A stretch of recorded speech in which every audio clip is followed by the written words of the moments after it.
This is Mirabella's kitchen, and today I'm making pasta cacio e pepe, which translates to pasta, cheese, and pepper. If you'd like to cook with me, please check the description below for a list of the ingredients and a shout out to my patrons. Please note I accidentally recorded my audio on the wrong mic. Today I'm going to be using bucatini pasta, freshly ground black pepper, extra virgin olive oil, grated pecorino Romano cheese, and coarse kosher salt. I coarsely ground 1 tablespoon of black pepper, though if you don't like pepper so much, scale it back a bit. And I have a little over 2 cups of grated pecorino Romano cheese. I bring a stock pot of water to a boil. Once it is boiling, I generously season it like the sea with some coarse kosher salt, so I recommend like 5 tablespoons. And then I add in 1 pound of bucatini pasta. Because I'm cooking so much pasta, I really should have used a taller stock pot, and so I recommend that to everybody if you have one.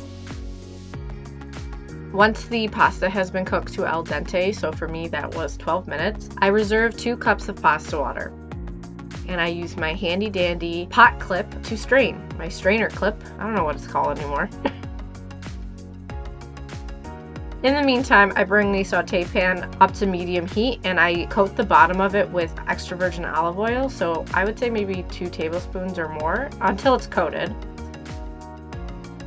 And then I saute the coarsely ground black pepper until it is fragrant, and that takes about 20 seconds. Next, I add 3/4 cup of pasta water. This is going to come up to a boil, and I'm going to form an emulsion. Cacio e pepe, this is a modernized version of a Roman dish. So once the pasta water, oil, and pepper has started to boil and form an emulsion, I add back in the strained pasta. And I very quickly toss it with some tongs, and I like to use extra utensils to really help get everything turned and coat all the pasta.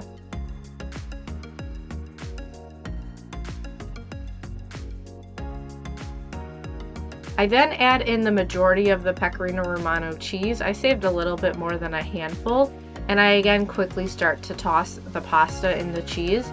I want a very creamy cheese sauce to form.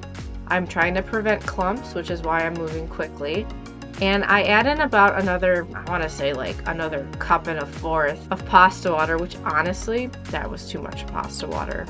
You should add a little bit at a time. I recommend starting with about 1/4 cup to 1/2 cup, because what ended up happening with me is I had way too thin a sauce. But you have extra cheese left over, and that will help thicken the sauce back up to the right consistency. So I add a little bit more cheese in, I save a little tiny bit for topping at the end, and ta-da! I have cacio e pepe. It's a beautiful cheese sauce with pepper and pasta. Give it a few twirls, add it to a bowl.